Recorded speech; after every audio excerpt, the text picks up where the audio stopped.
try to get Giannis. And it's going to depend on what Giannis wants, what the team is looking to do. But based on the post that we got after the trade deadline, I made the joke of saying, like, hey, if y'all don't figure this out after the Wolf of Wall Street and the victory laps, I'm going to be a little disappointed that we didn't get to that point, because it seems like Giannis does want to be in Milwaukee. He just wants to be on the team that can contend and compete. And the Bucks want Giannis in Milwaukee because Giannis is arguably the greatest player in franchise history. In my opinion, he is. No disrespect to Kareem, but I give it to Giannis for the longevity aspect of it as well. And because of the love that these two entities have for each other, they're going to try to find a way, I think, to figure it out. But again, nothing is for certain until that contract extension is signed. So if you get into the 2026-27 season with Giannis signing an extension on the Milwaukee Bucks, then I think you have a quieter... Hi, everyone. Tim Kitzer with you, the voice of NBA Jam. From top journalists and authors to rising influencers and insiders, Hoopsology brings you the voices driving basketball forward. With elite guests and sharp analysis, Matt, Justin, and Alan keep you plugged into everything hoops. From downtown, boom shakalaka. We're just saying that, it's a good time to be a Bucks fan in terms of their current winning streak. And I want to just get your perspective on that, because I was listening to different podcasts and they're talking about how they're contrasting this winning streak with Giannis being out in terms of when he gets back into the lineup. What is this team going to look like? So in your eyes, can you just talk about kind of this team before the winning streak, and then when Giannis returns, how is this team going to be affected moving forward, do you think? It was honestly feeling, as if the season was hitting a low point. The game against Minnesota the Bucks had at home, where they were getting blown out. The effort just wasn't there. It wasn't up to par. Guys were jogging like on defense, and you could see them getting blown. There was no Anthony Edwards in that game. I believe there was also no Julius Randle. They were missing some key guys in that game. And to see the Bucks come out with that effort, like the Milwaukee crowd booed the team going into the break at halftime. That's the game where Giannis booed the crowd back, and it was just kind of like the energy just feels really off right now. And to me, that felt like the low point of the season. You follow that up, they lose the two games that they had against the very shorthanded Denver Nuggets. And then in that second game against Denver, that's where Giannis re-injures the calf, where in the fourth quarter, you could tell throughout that game he was playing through something.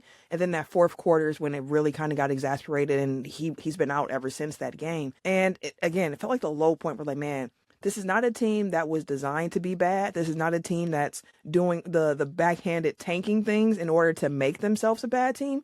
They're going out there and putting the guys forward that they thought could compete, and they just weren't good enough at that time. So to see the flip that's been switched, which I think very interestingly enough comes around the time of the All-Star break, because once the calendar flipped to February, they had that first game of the month against the Celtics when they had a pretty decent effort. But after that point, when the win streak started, the Bucks are now winners of 8 of their last 10 games as we sit here. And I think part of it does go to the trade deadline coming and going, having an understanding about who this team is going to be. Bobby Portis mentioned himself that he felt that the post that Giannis put out from the clip of Wolf of Wall Street was actually a very unifying thing for this Milwaukee Bucks team. And on top of that, the coaching staff has kind of freed the guys up and let them go for offensive rebounds, which is something that has not been part of the Bucks strategy. Doc Rivers is infamously not a coach that prioritizes offensive rebounding, but I feel like that's one of the hallmarks now of like the modern NBA, where you're trying to get as many possessions as you possibly can. And to do so, you go for the offensive rebound. So I think that's been a key for this Bucks team as well. And also just the play of Kevin Porter Jr. and Ryan Rollins. Those two seem to finally have found that synergy when they're on court together. And those two have been the real driving force behind this team. So it's been a few different things all happening at once, and it's compiled into also meeting a somewhat soft schedule. But even in the games where the competition is a bit tougher, the Bucks have been hanging. They've been figuring out a way to win, and this is a team that did not do that earlier in the year without Giannis. This stretch has been really, really impressive in my book. So can you discuss what this team has gone through? I think from a national media perspective, prevailing thought of the Bucks has been this whole Giannis trade saga. And how has the rest of the players been able to handle this while trying to do their jobs as we have this whole trade thing going on in terms of, is he going to stay? Is he going to go? Is he happy? Is he not? It seems like the players now, they've done a really good job of just prioritizing winning on the court and kind of eliminating the noise. What has been kind of key to that? It's a great question.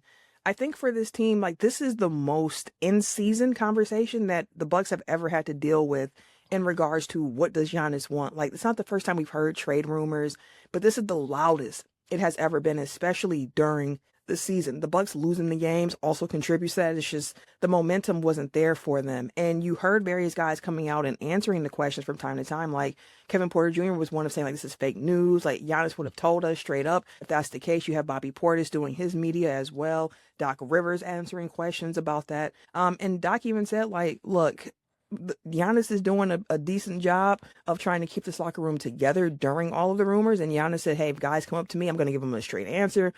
The communication is good behind the scenes here, but I still think it weighed on the team, just all the noise that was around them. You could tell guys were kind of getting irritated too of having to answer some of the same questions over and over. So it's been something for them to try to overcome throughout the year. And I think that, again, once the trade deadline came and went for this team, it took like a weight off of them. Like I've been saying from the outside looking in, someone who watches every single Bucks game, the team just looks like they're playing a bit more free right now, where they're not worried about that as much as they were prior. So I think it did have an impact on them, but Giannis and Doc Rivers have tried their best during that whole situation to keep things together. And then once February 5th came and it was said that, hey, Giannis is still here, everyone was able to kind of be like, okay, let's go hoop. And that's what you've really been seeing from this Bucks team, a team that realizes they dug themselves into a hole with their play earlier in the year. And now they have to fight and scrap, and every win matters even more at this moment. So it feels like it was tough. It was definitely a tough season from the noise aspect, but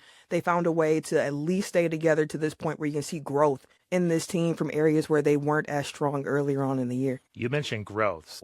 How does that play into their push towards the playoffs? The 11th seed now. I mean, I'm biased because I'm a Bulls fan, so I've been, ragging on this team. I think they have no chance of making the playoffs. I don't think you have to worry about them. So just looking at the teams above them, how far do you think the Bucks could go in terms of solidifying their spot in the playoffs, you think? Yeah, I think getting into that 9-10 seed is very firmly in the picture. The Bucks are going to have to play exceptional basketball, I think, to get into that 7-8 slot. But a benefit for the Bucks is that they do own the tiebreaker against the Charlotte Hornets. So that's already done and said. And they still have games against the Miami Heat and the Atlanta Hawks, who are ahead of them in the standings, that can contribute to tiebreakers and also just catching up to them in the standings, period. So I think the Bucks will end up being a play-in team. The question for me is, how high can they actually climb on that? Orlando's interesting to me, but they've also been winning a little bit more as of late, but just kind of an inconsistent season from Orlando, probably more so than was expected on their end as well. So it's really just trying to figure out, like, take care of business. When you have the opportunity to play against these teams that are ahead of you in the standings, have to take those games extremely seriously, because they feel like double games where they count for two, because you can hand your opponent a loss while you get that win in the win column, move on up in the standings. So I think the Bucks will be a play-in team, especially once Giannis comes back. But to be honest with you, the question upon the return of Giannis is, how does the chemistry of this team continue to change with guys being slotted into new roles, getting used to new roles after getting used to the roles that they've been playing over the last month at this point without Giannis in the lineup? So they have some things to figure out on their own end, but I think the Bucks will be a play-in team. So what are the odds that they put it together? If you're kind of, trying to foresee what's going to happen, do you think that with Doc Rivers, they can adjust putting Giannis back into the lineup with the Bucks chemistry kind of clicking on all cylinders, or do you foresee some problems? Like, where do you see this going once he returns to the lineup, you think? It's a great question.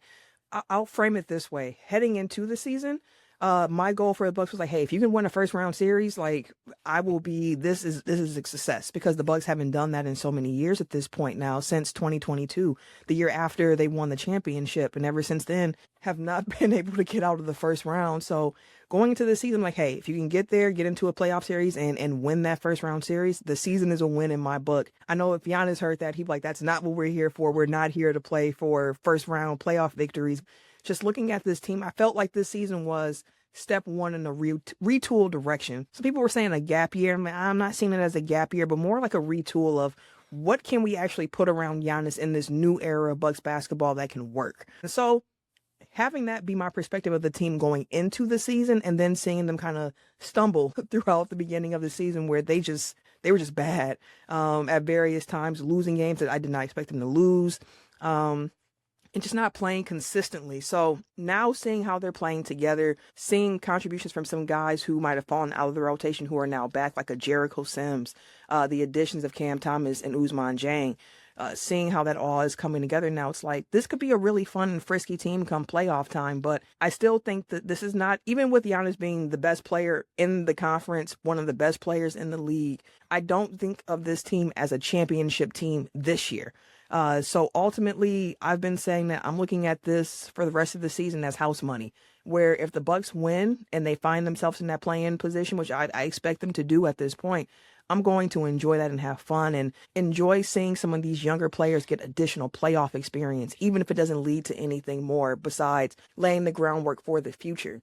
And with that, I'm just expecting for some fun there. Like, if it ends up being like Milwaukee, Detroit in the first round, but Giannis is healthy, I think that's going to be a really, really fun series to watch. You know how Detroit has been legit all year. So I think it's going to be fun for this team. If they can win a first round series at this point now, I'd be a little bit surprised and just be like we believe. I'd like the we believe Warriors at that point if they're able to actually win that first round series going forward. But again, I look at this year more than anything as like a stepping stone to what's coming next for this team. So let's play that scenario out. So if it is a stepping stone and if they show some promise in the playoffs, how does that bode for Giannis staying in Milwaukee?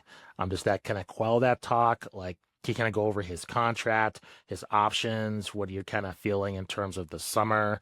Do you think that next season will be a repeat of this season in terms of like, here we go again with all these trade rumors? Or do you think this is kind of critical in terms of this time of the season? If they can perform pretty well, because I look at the teams ahead of them, like you were saying, I don't really see a lot of these teams being significantly better than the Bucks right now. So I think they can generally, make some noise here when Giannis returns.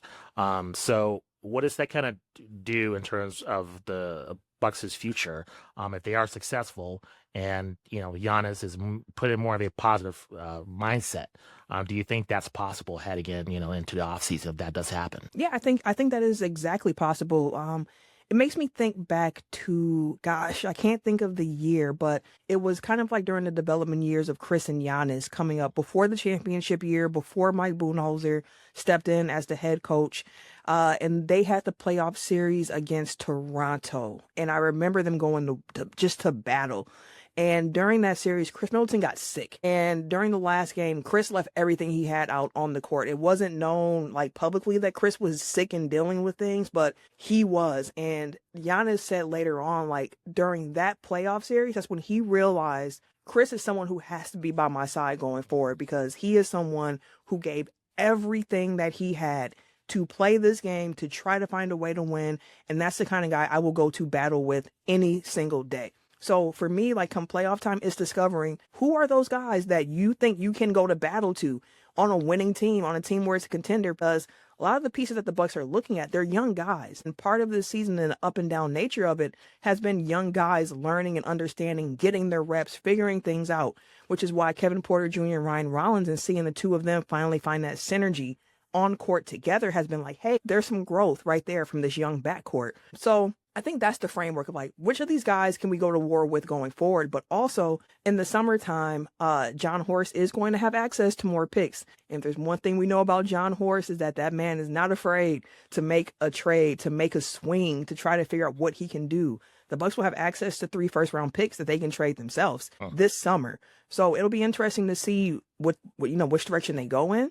But also, I don't think that anything quiets down until we get through the summer, because the unfortunate part of the Giannis extension is that it's not like he can sign it in June or July and then you can have the rest of your summer be quiet. He's not eligible to sign that extension until October.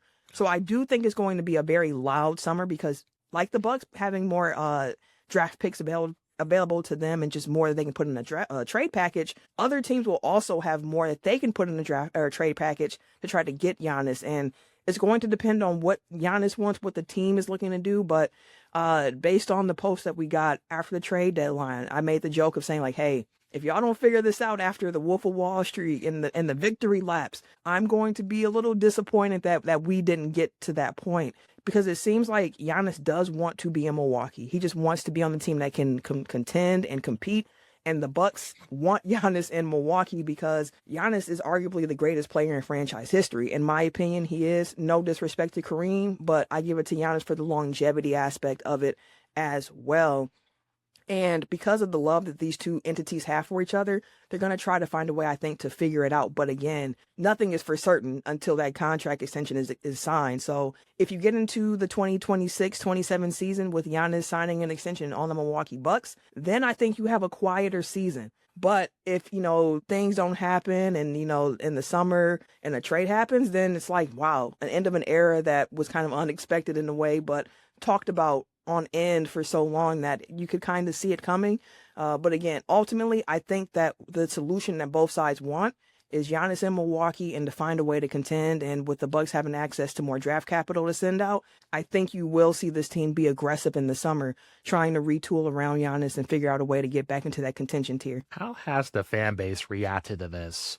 Because I think usually in these situations, the fan base favors the organization, not the player. There's usually a lot of angst towards the star player leaving the organization after a long time. There are some exceptions when, a player's traded kind of against their will, like with Luka. And generally, when a player is quote unquote disgruntled or they want to leave, usually the fan base is usually pretty angry towards that. What has been kind of their feelings towards this whole saga? Have they had any resentment towards Giannis? Do they favor more him towards the organization?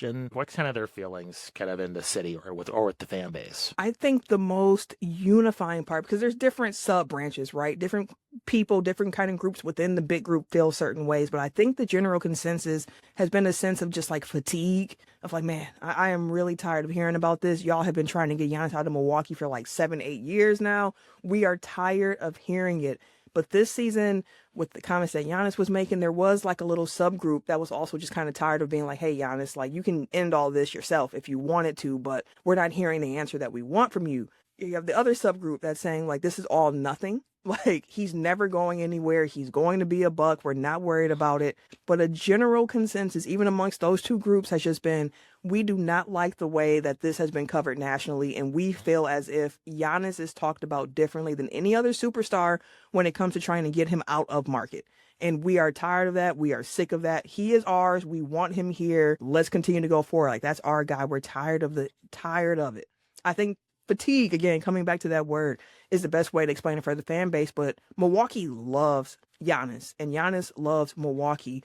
Giannis knows that when he's out and about in the city, he's not going to be bothered. And people aren't, it's not that type of energy here. It's as much, a lot of respect between the fan base and between Giannis and his family, and they give him his space. They, dap him up and keep it moving. Giannis is really looked at as like Milwaukee's little brother, like Milwaukee's son. Like he is of us, and the fan base love him. And if Giannis decided, hey, I don't want to be here anymore, I don't think you'd see the jerseys burning or anything like that. It would be, I think, deep sadness around it, but a respect for him and everything that he's done for the city, for the team. Like, I'm not sure if we have Fiserv Forum and the Deer District without Giannis becoming who he was. Like, I make the joke that Fiserv Forum is the house that Giannis built. So I think regardless of what happens, it's going to be respect for Giannis, but more than anything, the city just wants to, make sure like, hey, you feel about us what we feel about you, right? And if as long as you got us, we got you. And Milwaukee is a city that's going to ride for their superstars, for their guys. So I think it's a lot of love for Giannis here. And even if he did leave, which fingers crossed he does not, there would be respect for him still and being like, man, we wish it ended a different way, but we respect you. So you think it's more of a national media situation, or with like fans that are outside of Milwaukee that's kind of pushing, doing like fantasy basketball? They just want him on different teams, as opposed to him being, generally unhappy. I understand there's like play on the court and he wants to win, but that has been a prevailing thought in terms of, hey, Giannis would be better on the Heat or better on this franchise or that franchise. I can see that being, pretty disrespectful to the, the core fan base when you're hearing the national chatter of this. They want him to get him out of Milwaukee. Yeah, I think that is part of it, where just as a general consensus, people are like, we're tired of feeling like national media is forcing him out. But I think there is some nuance that is deserved in the conversation. And that nuance comes in with acknowledging that this season has been different. Like, we have heard for years the rumors, and Giannis continues to sign an extension or he stays. But this season was different. And the reason that this season was different is that this was the first time, reportedly, that the Milwaukee Bucks front office was listening and entertaining calls. Normally, you call about Giannis, the Bucks are going to hang up. Like, nah, we ain't trying to hear nothing about this. But they were listening. They were hearing what's on the table. They were listening to the offers and just kind of at least understanding what the market is for Giannis, which was something different. Even the comments that Giannis was making, he would generally leave the door open. Like coming into training camp, he mentioned like, hey, I am a Milwaukee Buck. That is what it is. But if I change my mind in 6-7 months, like I'm human. Like those were the things that kind of leave the door open that made the situation feel a little bit different than it had in years before, because a lot of Giannis's messaging has been the same, which is I want to be in Milwaukee, but I want to win. Like that has been a very consistent thing from him. So that's not new. But just some of the other comments around it were like, well, that's different. That's different. And then hearing the front office actually entertaining calls like, okay, well, that's different too. So like, while yes, the perception or the perception that, hey, national media is doing a lot of conversation trying to get him out of here is true. But also the acknowledgement like, hey, well, this season it got a little close because the Bucks haven't been this bad in a very long time since Giannis has hit these MVP levels. So It added a different weight to it. So it's one of those things where it's like, that's true, but this is also true too. But ultimately, again, like Giannis said, if he wants to be in Milwaukee wants him. Like that's what it comes down to. But I made the joke that it felt like the Donnell Jones song, like Where I Want to Be with Giannis singing that, like, I'm just trying to figure out where I want to be. Like that's what it is. And I was like, he's in his R&B bag right now. So hopefully, again, come this summer, he makes it clear that this is where he wants to be. Looking forward, which player on the Bucks do you think is going to be a huge factor, should be talked about more as they make their playoff push? Who have you observed that's, they're making some noise, and come the playoffs, there might be a huge story in terms of the Bucks' success, if they're going to have any come playoff time? Yeah, that's a great question. I think some people will probably be like, hey, what about Miles Turner, your big, off-season acquisition? But the season for Miles Turner has been very up and down. He has been a player that I think looks a lot better when he's next to Giannis on the court. Without Giannis, it doesn't look as smooth of a fit as you would think.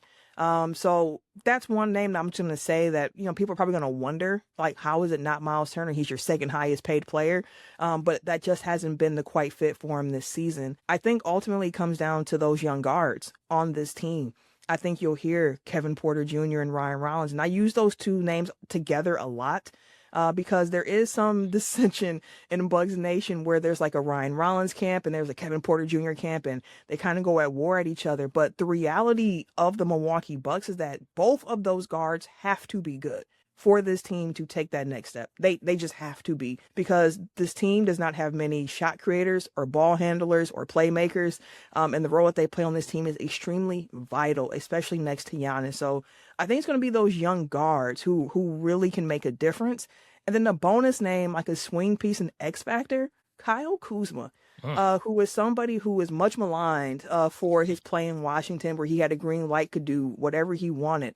And I give Kuz so much credit for his play this season, because he has fully bought into what the coaching staff has asked of him. He has cut out so many of the mid-range shots. His shot diet has been really at the rim, trying to put pressure on the rim. Let me finish here, or let me shoot a three. Taking out a lot of like the step back, dribble, ISO. I'm going to try to dance a little bit before I shoot threes, and just going catch and shoot in rhythm pull up jumpers. So, and he's also been someone on the defensive end when he's really locked in.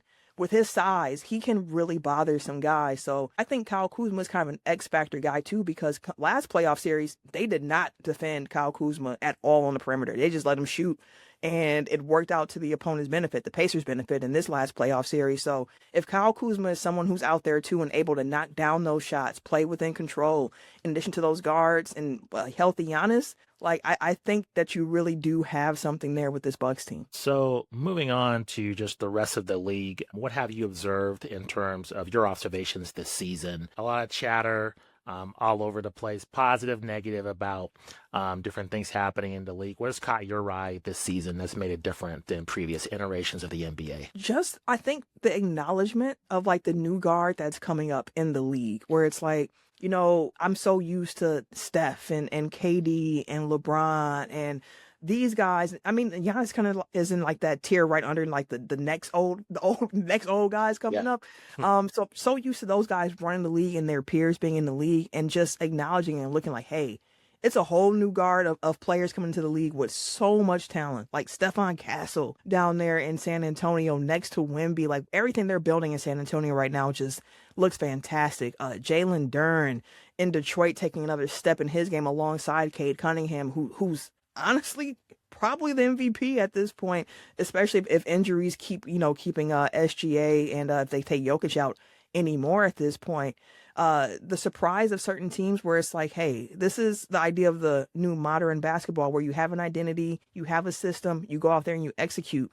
Looking at Boston, where I'm like, Jaylen Brown's a name who I need to hear more often in that MVP conversation because of expectations for Boston coming into it. But seeing like Peyton Pritchard take off and be one of the best ISO players in the league, where it's like, I didn't see that coming for him. Just having fun. And even seeing like Charlotte, where it's like, hey, they're finally healthy. We can see Brandon Miller and LaMelo and Con Knipple coming in and doing some crazy things as a rookie. VJ Edgecombe in Philly going off with Tyrese Maxey, where it's like, hey, if you got these two young guards healthy, maybe you don't need Embiid to be the old Embiid. He just has to be serviceable for them to be able to make some noise. It's just been one of those seasons where I've been impressed with who's coming up, some of the composure the rookies have, but then also like just the young players taking the next step in their game into like stardom.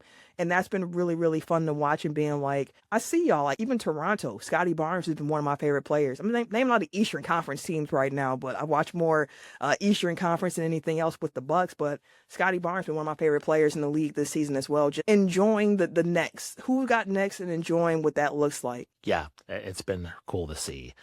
Off air, we were talking about your fandom for pro wrestling, so Yes. can't let you go without kind of giving your thoughts about what's currently happening in pro wrestling. It's an exciting time. It's WrestleMania season. You're mentioning the Elimination Chambers in Chicago. That pay-per-view is taking place as we're recording on this podcast just a couple of days before the event. What's kind of catching your eye? Are you kind of more into positive end of things, or I think myself and my brother, who's also a huge pro wrestling fan, we're more on the negative end all the time. Yeah. So it's kind of like either ultra positive or ultra negative with wrestling fans sometimes. But what kind of has your eye currently in the pro wrestling world? Yeah, there's been some flops. I'm more of a WWE girl than an AEW fan. So in WWE, first thing I'll say is the amount of injuries hitting the division and just changing WrestleMania plans. It feels in real time watching it like they're figuring this out as they go along as well, which is a different type of feeling to have going to WrestleMania. Like only Roman and Punk kind of feels like that real solidified. I guess to Liv and Stephanie also feels like they're building here, but everything else just feels fuzzy right now, which on one sense is kind of like, man, I see y'all don't know what y'all doing, but the other hand is kind of like, but where will this go? Like this could end up being something that's really fun and exciting to watch. So that's kind of where like my general viewpoint on it is, but I am looking forward to Elimination Chamber. I just love the premise of the match. Trick Williams has been pure entertainment since stepping them lemon pepper steppers on the scene. So I'm here for Trick Williams. I'm here for like the young guys who are coming in right now in the WWE who are just kind of making things interesting. So yeah, I think this PLE this weekend is going to say a lot about how the rest of this road to WrestleMania continues to shake out. But there are some positives, but also some flubs that's going on with WWE right now. Yeah, it's true. I hope they adjust their ticket prices. They're outrageous. Killer for fans. So I think that's an adjustment they can make. And you're right about the younger guard. I think they've under Triple H's new regime here. He's done a good job of like not burying talent. And there's a lot of younger talent that's poised to kind of make that jump to the main event. So we're gonna see, like you mentioned, Trick Williams. He's right there. Obafemi, Jacob Fatu. There's plenty there. That they have an opportunity to really make some noise. But you're right, the injuries have been killer. I think there's been a lot of blame towards like the lack of house shows, but I remember watching wrestling in like 2000s. Guys were getting hurt all the time. It would decimate the SmackDown roster. They would have to make changes all the time. So, I mean, it's, what they say, what's the old phrase? It's not ballet. I mean, people are going to get hurt. So I don't think it's anything out of the ordinary. But yeah, it's going to be interesting to see kind of what transpires. I think it is an exciting time, but again, the booking can get haywire, especially after last year with John Cena's heel turn. I was not a fan of it. Oh, they dropped the ball on that. And I blame The Rock. I blame The Rock for that so much because it felt like that storyline was really built on him being active and in it. And then he just disappeared. And it was just like they left Cena by himself. I didn't understand the whole Travis Scott thing from the beginning. Yeah, it was weird. And then to hear like, well, he didn't show up to training and he wasn't really that. It's like, why do we put him in this position? Like, why? Why was this the route that you went? So I'm definitely with you on that. Like the Cena heel turn at first had some really high moments, but then you could tell again, like y'all don't know what y'all doing right now. You're what's it, fixing the plane while you're flying it or something? I forgot how the phrase goes exactly, but that's what it felt like. Yeah, I agree with you because I think it was the Raw in Spain, I think, because last year was all international dates leading up to WrestleMania, and just watching that, I was like, he's feuding with the fans, which, I mean, he's not feuding with a superstar. Like, right. I don't really understand the point of him turning heel. Like, he's not even feuding with Cody. He's talking about the fans more than Cody Rhodes. So, I don't know. I just thought it was baffling. I'm glad they changed course during SummerSlam. You got an awesome match with Cody, awesome match with AJ Styles. The retirement, I think the booking was at least putting over Gunther, but yeah, I'm here for. I call him Big Goon. I'm here for it. But I hated the way that they turned Cena back face. Yeah, that it was so quick. It was corny. It did not make sense to me. I was like, a suplex from the top rope turned you face. That's all it took. Yeah, no.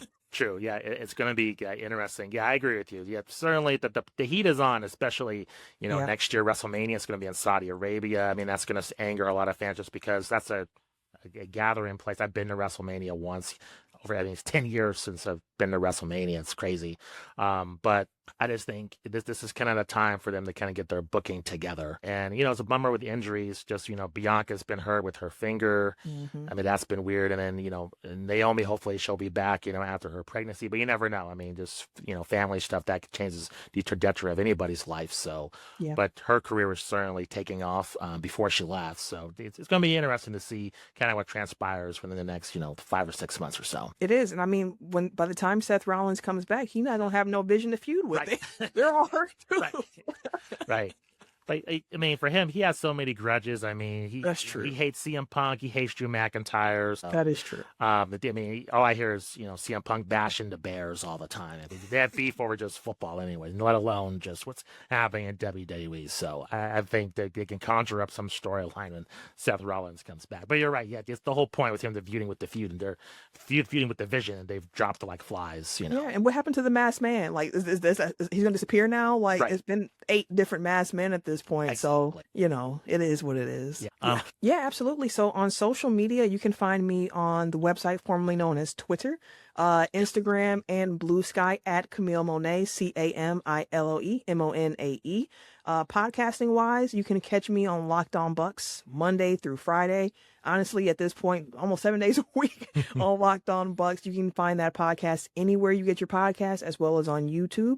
In addition to that, I also have the Technical File podcast. We record that every Tuesday live on our YouTube. That's TECKNICAL, Technical File. And we talk NBA, WWE, and NFL every week on that podcast. A little bit more unedited, a little bit more raw, kind of like hanging out with your friends on that one. And then every Monday on the audio side of things, you can also catch my contributions at the Pack-A-Day podcast talking Green Bay Packers football. So you can find that podcast wherever you get them as well. I am on every Monday audio episode of that show. Before I let you go, you mentioned the Packers. They're a huge rival of the Bears. A lot of talk of the Bears moving to Indiana. What are kind of your feelings on that?